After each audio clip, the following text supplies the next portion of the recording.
Qu'est-ce qui te passionne? La boxe. La boxe, j'adore ça. Depuis que je suis tout petit, j'aime ça. Et voilà, dans la vie, j'en ai besoin. Si on m'enlève la boxe, je suis pas bien. Des fois, je suis énervé. Et du coup, ce sport, ça me canalise, ça me fait du bien. Et ça me fait aussi, des fois, parfois, on a la tête un peu à l'air, on a des mauvaises idées. Et du coup, dès que je vais à l'entraînement, ben, hop, je vous remets les idées en place. Parfois, je les nerve aussi. Donc, au lieu de m'énerver contre des personnes ou quoi, ben, ma rage, je la passe à la salle, comme on dit. Et voilà, ça m'a toujours bien servi. Et heureusement que j'ai eu ce sport, parce que j'aurais pu mal tourner. Ouais, la boxe, ça fait partie de moi. J'ai eu une enfance difficile. Du côté de, enfin, quand mes parents ils sont divorcés, ça a été très compliqué pour moi. Et le sport, j'ai découvert ça, c'est de famille. Parce que bon, du côté de ma mère, ils sont tous boxeurs. Dont mes cousins, Michael Rey, qui a ouvert le club en 1983, qui a été le premier jeune entraîneur à l'âge de 19 ans qui a ouvert un club à 7 à l'île de Thau. Donc du coup, voilà, avec mon oncle et tout ça, mes cousins, j'ai été mis dedans. Et puis bon, comme j'ai eu une enfance difficile, c'était un peu compliqué à la maison aussi. Et du coup, je faisais du foot, mais bon, je faisais que me bagarrer, ça n'allait pas, je faisais un peu tous les sports. Et puis quand je suis rentré dans la salle de boxe, un jour mon cousin il m'a dit, je vais te prendre en main et je vais t'amener à la salle de boxe. Et en fait, je suis rentré dedans, j'ai commencé à m'entraîner et puis j'ai plus jamais lâché. Et puis je pense que j'ai trouvé ma voie parce que sans le sport, parfois, on peut faire des conneries aussi, j'aurais pu mal tourner. Et j'ai eu la chance de découvrir la boxe qui m'a forgé aussi et qui m'a appris les valeurs, respectées. Et voilà, c'est pour ça qu'autour de moi, j'ai tout le temps fait le bien, j'ai jamais eu des antécédents judiciaires, malgré que j'ai fait quelques bêtises aussi. Mais bon, c'est vrai que la boxe, ça m'a cadré et c'est plus qu'un sport, c'est une éducation. Et je pense que c'est une leçon de vie aussi. Et voilà, je suis pas mal bien entouré, voilà, je suis avec mes cousins, j'ai un bon président aussi, Manu, qui s'appelle Manu Vigné aussi, qui est un très très bon président. Et je suis content je le connais pas depuis longtemps, mais il fait beaucoup de choses pour moi. Et je suis pas mal bien entouré, donc voilà, j'espère décrocher un titre et pourquoi pas boxer, faire ce titre à Metz, ça serait beau. Alors justement, parce que là, pour ceux qui ne connaissent pas la boxe, Mm, est-ce que tu peux juste préciser quel niveau tu es mm. et ce titre dont tu parles, à quoi ça correspond? Ben, quel niveau je suis enfin, je suis niveau professionnel. Voilà, j'ai commencé par le pied-point, donc kickboxing, muay thai. Et ensuite, j'ai basculé dans la boxe anglaise, parce que j'ai vu que dans le pied-point, il n'y avait pas forcément de grosse organisation. Donc j'ai basculé dans la boxe anglaise. Mais aujourd'hui, je peux me dire, je peux boxer autant en anglaise qu'en pied-point. Donc j'ai laissé deux niveaux-là. Et bon, moi, comme je dis, j'aime la bagarre. Mais la bagarre dans le ring, hein, bien sûr. Et donc, que ce soit pied-point anglaise, Muay Thai ou MMA, je prends. Du moment que le contrat est tout bien et que l'adversaire est sérieux, tous les contrats, je prends. Et après, la consécration serait de viser ouais, le championnat d'Europe. Et voilà. Tu te rappelles des premiers coups que tu as pris? Ouais. Je me rappelle ouais, des premiers combats et des premiers coups que j'ai pris. Ouais. Je rentrais souvent marqué à la maison parce que avec mes cousins, ils me faisaient pas de cadeaux. Mais bon, c'est ça aussi qui m'a forgé. Et dans la boxe, il faut être dur aussi. Parce que bon, si... il y en a beaucoup qui disent on fait de la boxe, on est boxeur. Mais les gens qui connaissent pas la boxe, quand ils voient une affiche sur le journal ou quoi, ils se disent c'est un bon boxeur. Mais en fait, non. Il y en a beaucoup qui font de la boxe, mais ils savent pas bien boxer. Ou alors ils prennent des adversaires qui n'ont pas le niveau et ils se disent prétendent à être un bon boxeur.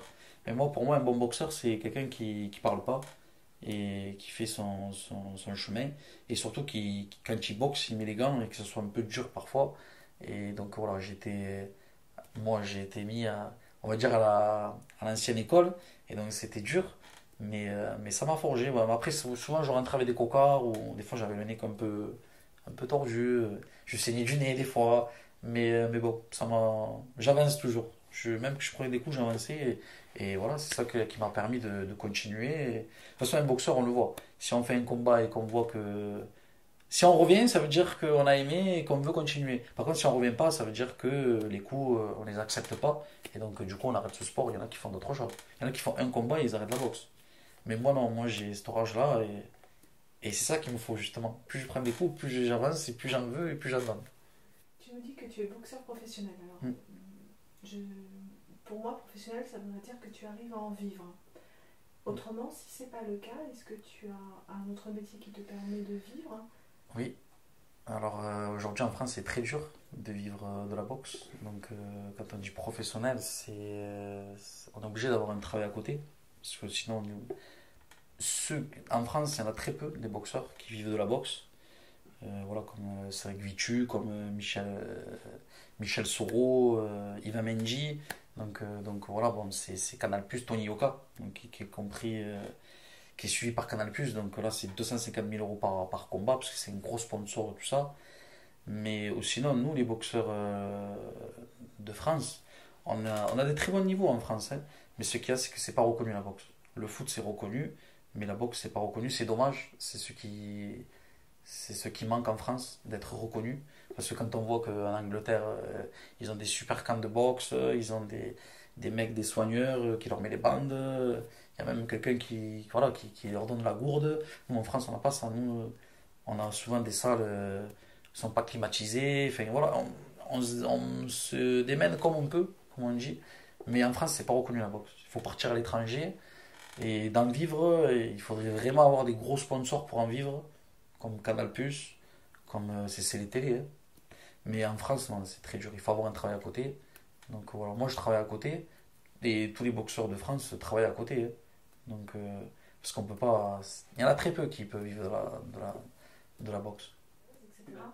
Donc par rapport à ces risques qui sont neuronaux, je ne sais pas comment on dit, est-ce que c'est quelque chose dont vous parlez dans le milieu de la boxe ou qui peut t'effrayer dis-moi. Alors, au niveau de. Il faut savoir que quand on fait de la boxe, on a des. Que ce soit amateur ou professionnel, on a des examens à faire. Donc, on va pas sur un ring comme ça, comme avant. Donc, voilà, on a un fond d'œil à faire. Donc, on va faire un fond d'œil, voir que les yeux, tout va bien. On va au docteur pour savoir si notre santé va bien.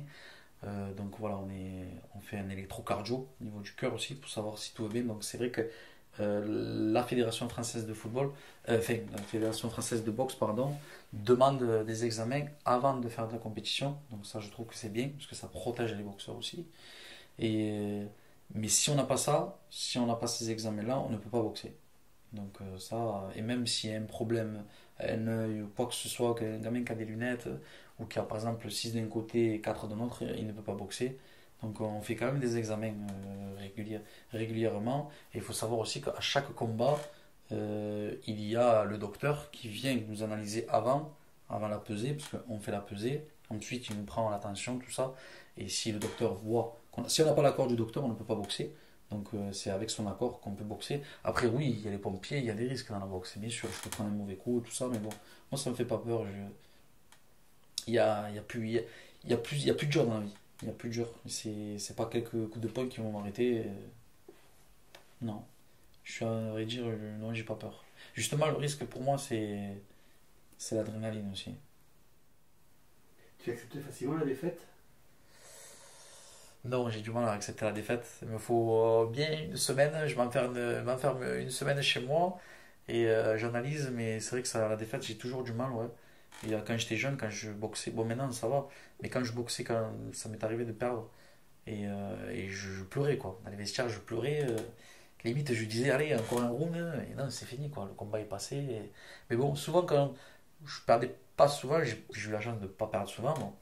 Mais il y en aura d'autres combats. Mais quand je perds, je vais toujours voir l'adversaire. Voilà, ou que lui vienne me voir. Voilà quoi, parce que bon, la boxe, on se bagarre dans le ring, mais en dehors du ring, il y a beaucoup de respect entre nous. Et j'essaye toujours de prendre la revanche. J'essaye toujours de lui dire, bon, t'as gagné cette fois, mais si on peut faire une revanche. Donc voilà, mais j'accepte mal la défaite. Parfois, ça m'arrive d'avoir larmes aux yeux, de pleurer de rage, mais parce que j'ai perdu. Et parfois aussi, j'ai eu des décisions injustes aussi. Je me suis fait voler, parce que bon, des fois on se fait voler aussi. Donc voilà, ouais. Mais j'accepte mal la défaite. Après, c'est lui ou c'est moi, l'instant des rounds. Voilà. C'est ça un combat de boxe aussi. Parce que bon, quand on est boxeur, il n'y a que les boxeurs qui peuvent connaître ça. C'est spécial. C'est une pression, une adrénaline. C'est compliqué à décrire. Mais quand je boxe, je suis le garçon le plus heureux du monde. Je suis dans ma bulle, je suis transformé, quoi. Je suis plus le même.